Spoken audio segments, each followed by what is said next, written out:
ಶಿಲಾಯುಗ ಬಂದಾದಮೇಲೆ ಶಿಲೆಗಳಲ್ಲೆಲ್ಲ ನಾವು ಕೆತ್ತನೆ ಮಾಡಿ ಈಗಲೂ ನೋಡಿ ಎಷ್ಟೋ ಹಳೆ ಕಾಲದ ದೇವಸ್ಥಾನದಲ್ಲಿ ನೀವು ಈ ಟೆಕ್ನಾಲಜಿಲಿ ಇರೋ ಒಂದು ಎಕ್ವಿಪ್ಮೆಂಟು ತಂಜಾವೂರಲ್ಲಿ ಹೇಳ್ತೀನಿ, ನಮ್ಮ ತಂಜಾವೂರೇ ಹಿಡ್ಕೊಳ್ಳಿ, ಇಲ್ಲ ಇದು ನಮ್ಮ ಹಂಪಿಲೇ ಆಗಲಿ, ಆಮೇಲೆ ಈ ಕಡೆ ಇಲ್ಲೆಲ್ಲ ಇದೆಯಲ್ಲ ಹಳೆ ಕಾಲದ ಒಂದು 5,000 ವರ್ಷ 6,000 ವರ್ಷ 4,000 ವರ್ಷದ ದೇವಸ್ಥಾನ ಎಲ್ಲ 3,000 ವರ್ಷ ದೇವಸ್ಥಾನ ಎಲ್ಲ ಆ ಟೈಮಲ್ಲಿ ಕಟ್ಟಿದ್ದೀವಲ್ಲ, ಅದು ಈ ಕಾಲದಲ್ಲಿ ಯಾರಲ್ಲೂ ಇವಾಗಿರೋ ಮಿಷಿನಲ್ಲೂ ಕಟ್ಟೋಕ್ಕಾಗಲ್ಲ.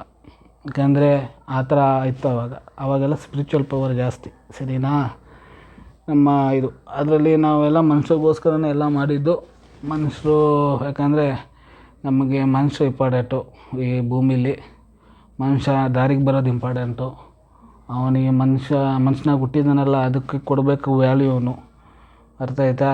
ಈ ಮನುಷ್ಯ ದೇಹನ ವ್ಯರ್ಥ ಮಾಡ್ಕೊಬೇಡಿ, ತುಂಬ ಆಸೆ ಪಡೋಕ್ಕೆ ಹೋಗಬೇಡಿ, ಜಾಸ್ತಿ ಮೋಹಗೊಳ್ಳೋಕ್ಕೆ ಹೋಗಬೇಡಿ. ಎಷ್ಟು ಬೇಕೋ ಅಷ್ಟು ಮಾಡಿ ಸಾಕು ಅನ್ನೋದು ಕಲ್ತ್ಕೊಳ್ಳಿ. ಮಾನವನಾಗೇ ಉಳೀರಿ, ತಿರುಗಿ ಇನ್ನೊಂದು ಪ್ರಾಣಿಯಾಗಿ ಕನ್ವರ್ಟ್ ಆಗೋಕ್ಕೆ ಹೋಗಬೇಡಿ. ಸಾಕು ಅನ್ನಿ, ಈ ಟೆಕ್ನಾಲಜಿ ಸಾಕು ಅನ್ನಿ, ಇದೆಲ್ಲ ಸಾಕು ಅನ್ನಿ, ಎಲ್ಲನೂ ಸಾಕು ಸಾಕು ಅನ್ನೋದು ಮನಸಾರೆ ಅನ್ನಿ, ಬರೀ ಬಾಯಿ ಮಾತಲ್ಲಿ ಅನ್ನಬೇಡಿ, ಸರಿನಾ. ಆವಾಗ ಮನುಷ್ಯನಾಗೆ ಉಳಿತೀರ. ಆ ಕಾಲದಲ್ಲಿಂದನೇ ಮನುಷ್ಯನೆಲ್ಲ ಸ್ಟ್ರೆಸ್ಸಲ್ಲಿ ಮಣ್ಣು ಆಸೆ ಪಟ್ಟು ಸ್ಟ್ರೆಸ್ಸಲ್ಲಿ ಸಾಯ್ತೀರ ಅಂತ ದೇವಸ್ಥಾನ ಕಟ್ಟಿದ್ವಿ. ಕಾಯಿಲೆ ಬಂತು ಅಂದ್ಬಿಟ್ಟು ಔಷಧಿ ಎಲ್ಲ ಮಾಡಿ ಆವಾಗ ಒಂದು ಟೆಕ್ನಾಲಜಿ ಬಂತು. ಆ ಟೆಕ್ನಾಲಜಿ ನಮ್ದು ಆ ವಿಷಯ ಅದೆಲ್ಲ ಅವಾಗ ಮಾಡಿ ಎಲ್ಲ ಕಾಪಾಡ್ಕೊಂಬಂದ್ವಿ, ಸರಿನಾ. ಈಗ ಎಲ್ಲರಿಗೂ ಹೇಳೋ ಸಮಯ ಕಲಿಯುಗ, ಹೇಳ್ತಾಯಿದ್ದೀನಿ. ಈಗ ಅದಕ್ಕೋಸ್ಕರ ಈ ರೇಂಜ್ ಟೆಕ್ನಾಲಜಿನೆಲ್ಲ ತಂದ್ವಿ. ಈಗ ನಮ್ಮ ಜನ ಸಾಕು ಅನ್ನೋದು ಕಲ್ತ್ಕೊಳ್ಳಿ.